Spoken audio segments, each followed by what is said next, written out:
வணக்கம். ராகவ விஷன் செய்திகளுக்காக சரித்த புண்ணியமூர்த்தி. விரிவான செய்திகளை காணும் முன் இன்றைய முக்கிய செய்திகள். புதுச்சேரியில் தொழில் துவங்குவதற்கான வாய்ப்புகளை அரசு உருவாக்க கவனம் செலுத்தும் முதலமைச்சர் ரங்கசாமி அறிவிப்பு. புதுச்சேரியில் பெய்த கனமழையால் ஏற்பட்ட வெள்ளத்தில் அடித்து செல்லப்பட்ட வாலிபரை 2 நாட்களாக மீட்பு படையினர் தீவிரமாக தேடி வருகின்றனர். ஊசடி ஏரி, பாகூர் ஏரிகளை துணைநிலை ஆளுநர் திடீர் ஆய்வு. வில்லியனூரில் போலீஸ் ஏட்டை தாக்கிய 3 பேர் கைது. இனி விரிவான செய்திகள். புதுவையில் எளிதாக தொழில் துவங்க வாய்ப்புகளை உருவாக்க அரசு கவனம் செலுத்தும் என்று முதலமைச்சர் ரங்கசாமி தெரிவித்துள்ளார். புதுச்சேரியில் இந்திய தொழில் கூட்டமைப்பு மண்டல கவுன்சில் கூட்டம் தனியார் நட்சத்திர ஹோட்டலில் நடைபெற்றது. இதில் முதலமைச்சர் ரங்கசாமி கலந்து கொண்டு சிஐஐ உறுப்பினர்களுடன் கலந்துரையாடினார். அப்போது கூட்டத்தில் பேசிய அவர், புதுச்சேரி ஒரு சிறிய, அழகான, அமைதியான மாநிலம். இங்கு மருத்துவம், பொறியியல், துணை மருத்துவ படிப்பு கல்லூரிகள் அதிகம் உள்ளன. புதுவையில் நினைத்து கூட பார்க்க முடியாத அளவிற்கு நிறைய மாணவர்கள் மருத்துவம், பொறியியல் படித்து முடித்துவிட்டு வெளியே வருகின்றனர். அவர்களுக்கு வேலை வாய்ப்பு கொடுக்க வேண்டும் என்பது எங்களது எண்ணம். சிறிய மாநிலத்தில் கல்வி நிறைய கொடுக்கின்றோம், ஆனால் வேலை வாய்ப்பு கொடுப்பது சிரமமாக உள்ளது. படித்த இளைஞர்கள் வெளியே செல்ல ஆர்வம் காட்டுவதில்லை. புதுச்சேரியிலேயே இருக்க வேண்டும் என்று நினைக்கின்றனர். இதனால் புதுவைக்கு நிறைய தொழிற்சாலைகள் வர வேண்டும், நிறைய தொழிலதிபர்கள் முதலீடு செய்ய வேண்டும் என்பது அரசின் எண்ணம். கரசூர் சேத்ராப்பட்டில் 750 ஏக்கர் நிலம் உள்ளது. அங்கு மாஸ்டர் பிளான் தயாரிக்க ஒரு நிறுவனத்தை தேர்வு செய்துள்ளோம். எந்தெந்த பகுதியில் எந்த தொழிற்சாலை வரலாம், குறிப்பாக ஐடி பார்க் எங்கு வரலாம், மருந்து உற்பத்தி பூங்கா எங்கு வரலாம் என்று மாஸ்டர் பிளான் தயாரித்து கொடுத்தவுடன் உடனடியாக முதலீட்டாளர்களுக்கு தொழில் துவங்குவதற்கான இடத்தை ஒதுக்கீடு செய்ய முடியும். மேலும் ஏஎஃப்டி, பாரதி மற்றும் சுதேச பஞ்சாலை வளாகத்தில் 105 கோடி ரூபாய் முதலீட்டில் பிரதமரின் ஏக்தா மால் தொடங்க பரிசீலிக்கப்பட்டுள்ளது. இந்த வளாகத்தில் ஐடி பார்க் துவங்குவதற்கும் பரிசீலிக்கப்படும். புதுச்சேரிக்கு வர வேண்டும் என்றால் விமான சேவை அவசியமான ஒன்று. சுற்றுலா பயணிகள் வெளிநாட்டிலிருந்து புதுவை வருவதற்கும் ஆர்வமாக இருக்கின்றனர். விமான நிலைய விரிவாக்கத்திற்கு போதிய இடமில்லை. இதனால் தமிழக அரசிடம் இடம் கேட்டுள்ளோம். விமான நிலையத்தை விரிவுபடுத்துவதற்கு தமிழக அரசு இடம் கொடுக்கும் என்ற நம்பிக்கை உள்ளது. இடம் கிடைத்தவுடன் நிச்சயமாக விமான நிலையத்தை விரிவுபடுத்த முடியும். ரயில் சேவையும் மேம்படுத்தப்பட உள்ளது. சுற்றுலா பயணிகளுக்கான கப்பல் சேவையும் துறைமுக முகத்துவாரத்தை ஆழப்படுத்தவும் நடவடிக்கை எடுத்து வருகின்றோம். முதலீட்டாளர்கள் புதுச்சேரியை நம்பி தொழிற்சாலைகளை துவங்கலாம். உங்களுக்கான சலுகைகளை அரசு கொடுக்கும் என்று தெரிவித்தார். இக்கூட்டத்தில் சிஐஐ தென்மண்டல தலைவர் நந்தினி, துணைத் தலைவர் தாமஸ் ஜான் முத்தூட், மண்டல இயக்குனர் ஜெயேஷ், சிஐஐ புதுச்சேரி தலைவர் சண்முகானந்தம், துணைத் தலைவர் சமீர் கம்ரா மற்றும் உறுப்பினர்கள் கலந்து கொண்டனர். முன்னதாக சிஐஐ அலுவலக பணியாளர்கள் முதல்வர் ரங்கசாமியிடம் புதுச்சேரி அரசு கூட்டு ஆலோசனை மன்றம் சிறு குறு நடுத்தர தொழில் முனைவோருக்கான முதலீட்டு மானியத்திற்கும் தாமதமின்றி வணிகத்தை தொடங்குவதற்கு விரைவாக ஒப்புதல் தர வேண்டும் என கோரிக்கை விடுத்தனர். புதுச்சேரியில் பெய்த கனமழையால் ஏற்பட்ட வெள்ளத்தில் அடித்து செல்லப்பட்ட வாலிபரை மீட்பு படையினர் தீவிரமாக தேடி வருகின்றனர். புதுச்சேரியில் இரவு நேரங்களில் சுமார் 2 மணி நேரத்திற்கும் மேலாக தொடர்ந்து கனமழை பெய்து வருகின்றது. இந்த மழையின் காரணமாக சாலைகளில் வெள்ளம் பெருக்கெடுத்து ஓடுகின்றது. இதனிடையே கனமழை பெய்த போது ஜீவானந்தபுரம் மேட்டில் இருந்து இறங்கும் சாலையை இருசக்கர வாகனத்தில் கடக்க முயன்ற போது வெள்ளத்தில் அதே பகுதியைச் சேர்ந்த ஐயப்பன் என்பவர் அடித்து செல்லப்பட்டார். இதனையடுத்து அவரை இரவு முதல் தற்பொழுது வரை வாய்க்கால் செல்லும் அனைத்து பகுதிகளிலும் தீயணைப்பு வீரர்கள் தொடர்ந்து தேடி வருகின்றனர். மேலும் பொக்லைன் இயந்திரங்கள் மூலம் தூர்ந்துள்ள மண்ணை அப்புறப்படுத்தி தொடர்ந்து தீவிரமாக தேடி வருகின்றனர். இரவு கனமழையில் அடித்து செல்லப்பட்டவர் இதுவரை கிடைக்காத நிலையில் இரவு பகலாக தொடர்ந்து தீயணைப்பு வீரர்கள் 2 நாட்களாக அவரை தேடி வருகின்றனர்.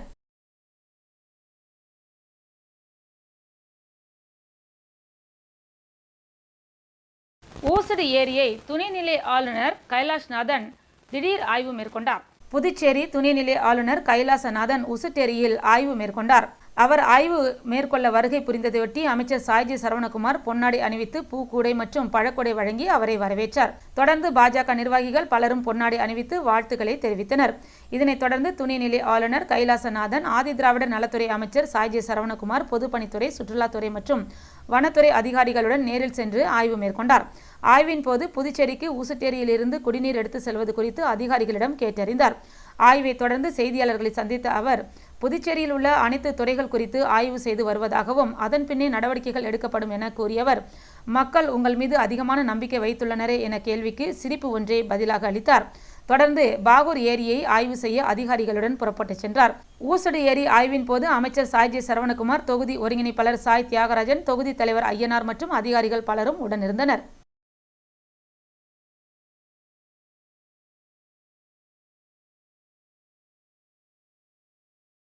சுத்திகேணி வந்து இந்த சங்கராபரணி ஆற்றில் வந்து தண்ணியை டைவெர்ட் பண்ணி சுத்திகேணி ஏரி மூலியமா இதுக்குள்ள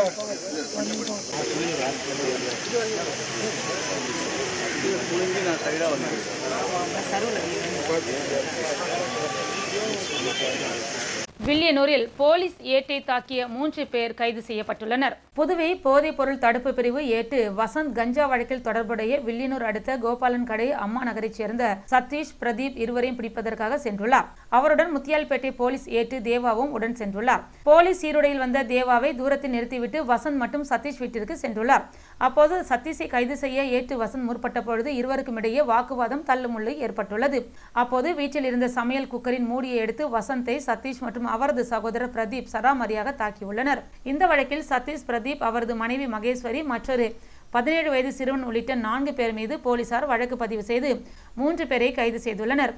இந்நிலையில் வில்லியனூர் பொறுப்பு இன்ஸ்பெக்டர் கீர்த்திவர்மன், உதவி சப் இன்ஸ்பெக்டர் தமிழரசன் மற்றும் பெண் போலீசார் உட்பட தலைமையில் 10க்கும் மேற்பட்ட போலீசார் துப்பாக்கி ஏந்தியபடி அம்மா நகரில் நடந்து சென்று அங்குள்ள பொதுமக்களை சந்தித்து ரவுடிகள் நடமாட்டம் குறித்தும் இரவு நேரங்களில் இந்த பகுதிக்கு வந்து செல்லும் சந்தேகப்படும்படியான நபர்கள் குறித்தும் தகவலை கேட்டறிந்தனர்.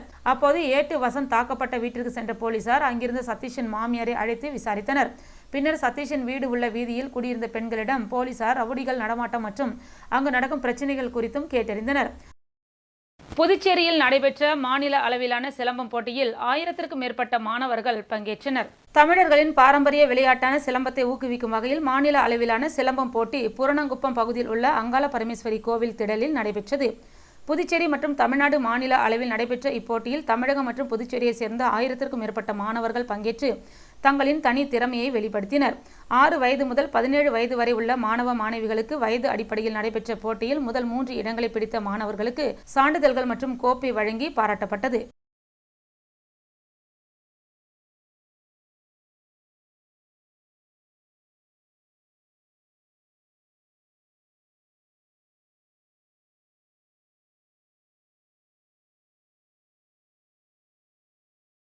ஜோஸ் ஆலுகாஸ் நகைக்கடையில் 60ஆம் ஆண்டு துவக்க விழாவை ஒட்டி சிறப்பு சலுகைகள் வழங்கப்பட்டுள்ளன. ஜோஸ் ஆலுகாஸின் அனைத்து கிளைகளிலும் 60ஆம் ஆண்டு துவக்க விழா கொண்டாடப்பட்டது. இவ்விழாவில் சிறப்பு விருந்தினர்களாக தீபிகா, மோனிஷா, பூங்குழலி, ரேகா ராஜசேகரன், இந்திரா ஆகியோர் கலந்து கொண்டனர். இவர்களுடன் கிளையின் மேலாளர் நிஜோ, துணை மேலாளர் மனோஜ், அம்பட், கணக்கு கிளை மேலாளர் சஜீஸ் மற்றும் வாடிக்கையாளர்கள், ஊழியர்கள் கலந்து கொண்டனர். 60ஆம் ஆண்டு விழாவையொட்டி சிறப்பு பரிசுகளாக 6 கார்கள், மெகா பம்பர் பரிசு மற்றும் வாராந்திர வீட்டு உபயோகப் பொருட்கள் மற்றும் தங்க நாணயம் மற்றும் அனைத்து பர்ச்சேஸுகளுக்கும் இலவச பரிசுகளும் வழங்கப்படும் என்று அறிவிக்கப்பட்டுள்ளது. இதர சலுகையாக வைரத்திற்கு 20% தள்ளுபடியும், பிளாட்டினத்திற்கு 7% தள்ளுபடியும், குறிப்பிட்ட வெள்ளி நகைகளுக்கு செய்கூலி சேதாரம் இல்லை என்று தெரிவிக்கப்பட்டுள்ளது. இந்த சலுகை ஆகஸ்ட் 9ஆம் தேதி முதல் வழங்கப்படுகின்றது என்று ஜோஸ் ஆலுகாஸின் சேர்மன் ஜோஸ் ஆலுகா, மேனேஜிங் டைரக்டர்கள் வர்கீஸ் ஆலுகா, பால் ஆலுகா, ஜான் ஆலுகா ஆகியோர் தெரிவித்துள்ளனர்.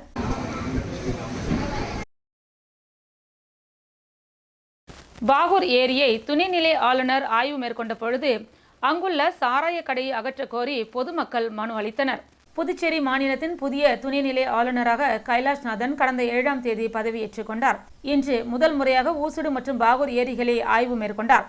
ஆய்வின் போது ஊசுடு மற்றும் பாகூர் ஏரிகளுக்கு எவ்வாறு நீர் நிரம்புகின்றது, மேலும் அணைகளில் இருந்து திறந்து விடப்படும் நீர் வாய்க்கால் மூலம் வரும் தண்ணீர் முறையாக செல்ல வாய்க்கால்கள் தூர்வாரப்பட்டுள்ளதா என்பது குறித்து அதிகாரிகளிடம் கேட்டறிந்தார்.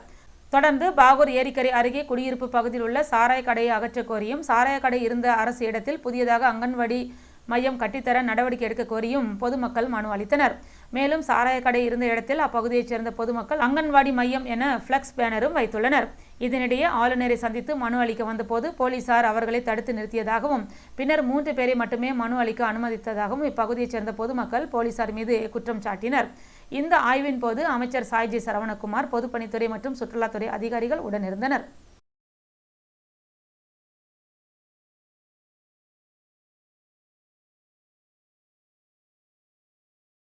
மரக்காணத்தில் 1000 ஆண்டுகள் பழமை வாய்ந்த பூமீஸ்வரர் ஆலயத்தில் மழைநீர் தேங்கியுள்ளதால் பக்தர்கள் கடும் அவதி அடைந்துள்ளனர். வங்கக்கடலில் ஏற்பட்டுள்ள வளிமண்டல மேலடுக்கு சுழற்சி காரணமாக தமிழகத்தில் பல்வேறு இடங்களில் கடந்த சில நாட்களாக கனமழை பெய்து வருகின்றது. இந்நிலையில் விழுப்புரம் மாவட்டம் மரக்காணம் பகுதியில் நேற்று இரவு பெய்த கனமழையின் காரணமாக சுமார் 1000 ஆண்டுகள் பழமை வாய்ந்த பூமீஸ்வரர் ஆலயத்தில் முழங்கால் அளவிற்கு மழை நீர் ஆனது தேங்கி நிற்கின்றது. இதனால் கோவிலுக்கு வரக்கூடிய பக்தர்கள் மற்றும் பொதுமக்கள் மிகுந்த சிரமத்திற்கு ஆளாகியுள்ளனர். அது மட்டுமல்லாமல் இக்கோயிலை புனரமைக்கும் பணியானது தற்பொழுது நடைபெற்று வருவதால் தரைத்தளத்தில் ஆங்காங்கே கற்கள் கொட்டி வைத்துள்ளனர். இங்கு முழங்கால் அளவிற்கு மழைநீர் தேங்கி நிற்பதால் பக்தர்கள் மிகவும் ஆபத்தான சூழலில் கோவிலின் உள்ளே நுழையும் சூழல் ஏற்பட்டுள்ளது. ஆண்டுதோறும் மழையின் போது இக்கோவிலில் முழங்கால் அளவிற்கு தண்ணீர் தேங்கி நிற்பது வழக்கமாக இருக்கின்றது. இதற்கு நிரந்தர தீர்வு காண வேண்டும் என கோவிலுக்கு வரக்கூடிய பக்தர்கள் மற்றும் ஊர் பொதுமக்கள் நீண்ட நாட்களாக கோரிக்கை விடுத்து வருகின்றனர்.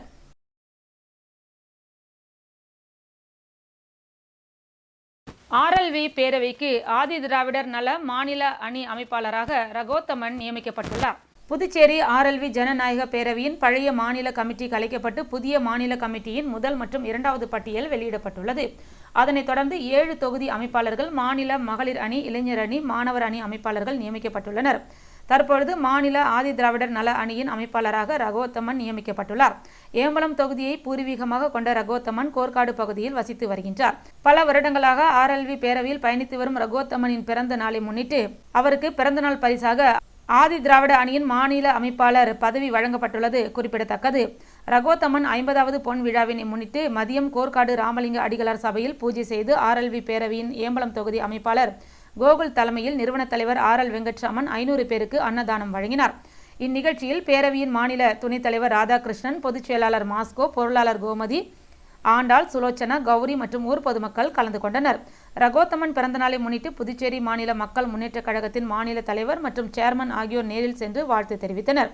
அவர்களுடன் மு கழக மாநில செயலாளர் சிவகுமாரன், துணை செயலாளர் ராதாகிருஷ்ணன், சுப்பிரமணியன், உதவி செயலாளர் ஆண்டாள், மாஸ்கோ, கோமதி, சிவகுமார், ராகவன், கௌரி, சுலோச்சனா, கோகுல் மற்றும் ஏராளமானோர் கலந்து கொண்டனர்.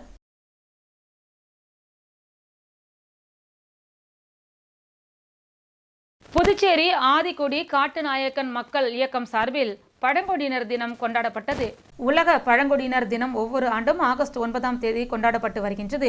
இதனை முன்னிட்டு திருக்காஞ்சி பகுதியில் புதுச்சேரி ஆதிக்குடி காட்டுநாயக்கன் மக்கள் இயக்கம் சார்பில் இனிப்புகள் வழங்கி கொண்டாடப்பட்டது.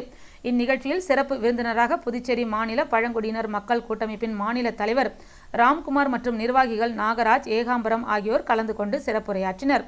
மேலும் இந்நிகழ்ச்சியில் காட்டுநாயக்கன், மலைக்குறவன், குருமன், ஏர்குலா ஆகிய 4 இன பழங்குடியினரை பட்டியலினத்தில் சேர்க்க வேண்டும். புதுச்சேரி அரசு பழங்குடியினர் மக்களுக்கு இலவச மனைப்பட்டா உள்ளிட்ட அடிப்படை தேவைகளை செய்து தர வேண்டும்.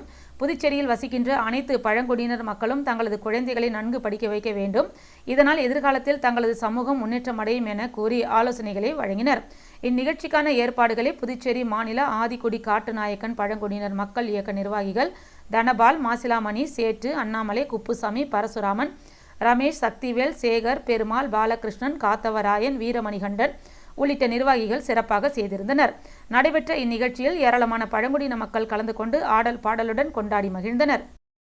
மரக்காணம் பகுதிகளில் பெய்த கனமழையால் காணிமேடு பகுதியில் ஓங்கூர் ஆற்றில் அமைக்கப்பட்டுள்ள தரைப்பாலம் மூழ்கியதால் அங்குள்ள மக்கள் வெளியே செல்ல முடியாமல் தவித்து வருகின்றனர். விழுப்புரம் மாவட்டம் மரக்காணம் மற்றும் சுற்றுப்புற பகுதிகளில் கடந்த சில தினங்களாக மழை பெய்து வருகின்றது.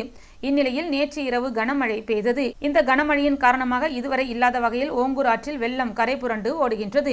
இந்த ஆற்றில் மரக்காணம் அருகே காணிமேடு கிராமத்திற்கும் மண்டகப்பட்டு கிராமத்திற்கும் இடையே தரைப்பாலம் கட்டப்பட்டிருந்தது. இந்த தரைப்பாலம் வழியாகத்தான் இப்பகுதியில் உள்ள 10க்கும் மேற்பட்ட கிராம பொதுமக்கள் செல்ல வேண்டும். ஆனால் ஆண்டுதோறும் வடகிழக்கு பருவமழையின் போது இந்த தரைப்பாலம் முற்றிலும் மூழ்கிவிடும். இதன் காரணமாக இப்பகுதியில் பல நாட்களுக்கு வெளியிடங்களுக்கு செல்ல முடியாமல் வீட்டிலேயே இருக்கும் நிலை இருக்கும். இதனால் இந்த தரைப்பாலத்திற்கு பதிலாக மேம்பாலம் அமைக்க வேண்டும் என இங்குள்ள விவசாயிகள் மற்றும் பொதுமக்கள் அரசுக்கு தொடர்ந்து கோரிக்கை வைத்தனர். இதன் காரணமாக இந்த பகுதியில் 9 கோடி ரூபாய் மதிப்பில் மேம்பாலம் கட்டுவதற்கான முதற்கட்ட பணிகள் துவங்கியுள்ளது. இந்த மேம்பாலம் கட்டும் பணிக்காக ஆற்றில் இருந்த தரைப்பாலமும் உடைக்கப்பட்டு விட்டது. இந்த தரைப்பாலத்திற்கு மாற்றாக தற்காலிக பாலம் அமைக்கப்பட்டுள்ளது. இந்த தற்காலிக பாலத்தின் வழியாகத்தான் இப்பகுதி பொதுமக்கள் வெளியிடங்களுக்கு சென்று வருகின்றனர். இந்நிலையில் நேற்று இரவு பெய்த கனமழையால் ஆற்றில் ஏற்பட்டுள்ள இந்த திடீர் வெள்ளப்பெருக்கால் தற்காலிக பாலமும் மூழ்கிவிட்டது. தொடர்ந்து மழை பெய்தால் இந்த தற்காலிக பாலமும் வெள்ளத்தில் அடித்து சென்று விடும் என அப்பகுதி பொதுமக்கள் தெரிவிக்கின்றனர். எனவே வடகிழக்கு பருவமழை துவங்கும் முன் மேம்பாலம் கட்டுவதற்கான பணிகளை சம்பந்தப்பட்ட அதிகாரிகள் துரிதப்படுத்த வேண்டும் என கோரிக்கை விடுத்துள்ளனர். பிள்ளையார்குப்பத்தில் அமைந்துள்ள ஸ்ரீ முத்துமாரியம்மன் ஆலயத்தின் மகா கும்பாபிஷேக விழா நடைபெற்றது. வில்லியனூர் கொம்யூன் பிள்ளையார்குப்பம் பகுதியில் எழுந்தருளியுள்ள அருள்மிகு ஸ்ரீ முத்துமாரியம்மன் ஆலய அஷ்டபந்தன மகா கும்பாபிஷேகம் இன்று நடைபெற்றது. முன்னதாக இவ்வாலயத்தில் கடந்த வெள்ளிக்கிழமையன்று மாலை விக்னேஸ்வர பூஜை, வாஸ்து சாந்தி, கணபதி ஹோமம், துர்கா யாகம், லட்சுமி யாகம், நவகிரக யாகம் உள்ளிட்ட சிறப்பு யாகங்கள் செய்யப்பட்டது. தொடர்ந்து கலச ஸ்தாபனம், யாகசாலை பிரவேசம், வேத பாராயணம், மூலமந்திர யாகம் உள்ளிட்ட முதல் கால யாக வேள்விகள் தொடங்கி நடைபெற்று இன்று காலை கோபூஜை, நாடி சந்தானம், சதுர்வேத பாராயணம், மந்திர புஷ்பம், இரண்டாம் கால யாக வேள்விகள் செய்து பூனாகுதி நடைபெற்றது. அதனைத் தொடர்ந்து கடப்புறப்பாடு செய்து அம்மன் கோபுர கலசம், மூலஸ்தானம் மற்றும் பரிவார மூர்த்திகளுக்கான மகா கும்பாபிஷேகம் நடைபெற்றது. இவ்விழாவில் புதுச்சேரி மாநில முன்னாள் அமைச்சர் கந்தசாமி, முன்னாள் சட்டமன்ற உறுப்பினர்கள் கார்த்திகேயன், தீபாய்ந்தான், வழக்கறிஞர் சசிபாலன், தொண்டமானத்தம் மனோகர் உள்ளிட்ட முக்கிய பிரமுகர்கள் பலர் இவ்விழாவில் கலந்து கொண்டு சுவாமி தரிசனம் செய்தனர். மேலும் இந்நிகழ்ச்சிகளுக்கான ஏற்பாடுகளை ஆலய நிர்வாக குழுவினர் மற்றும் பிள்ளையார்குப்பம் கிராம பொதுமக்கள் இணைந்து செய்திருந்தனர்.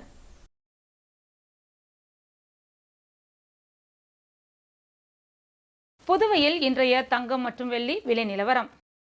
தங்கம் 1 கிராம் 6445 ரூபாய், 1 பவுன் 51,560 ரூபாய். வெள்ளி 10 கிராம் 850 ரூபாய். மீண்டும் இன்றைய முக்கிய செய்திகள். புதுச்சேரியில் தொழில் துவங்குவதற்கான வாய்ப்புகளை அரசு உருவாக்க கவனம் செலுத்தும் முதலமைச்சர் ரங்கசாமி அறிவிப்பு. புதுச்சேரியில் பெய்த கனமழையால் ஏற்பட்ட வெள்ளத்தில் அடித்து செல்லப்பட்ட வாலிபரை 2 நாட்களாக மீட்பு படையினர் தீவிரமாக தேடி வருகின்றனர். ஊசடி ஏரி, பாகூர் ஏரிகளை துணைநிலை ஆளுநர் திடீர் ஆய்வு. வில்லியனூரில் போலீஸ் ஏட்டை தாக்கிய 3 பேர் கைது. இத்துடன் செய்திகள் நிறைவடைந்தன. வணக்கம்.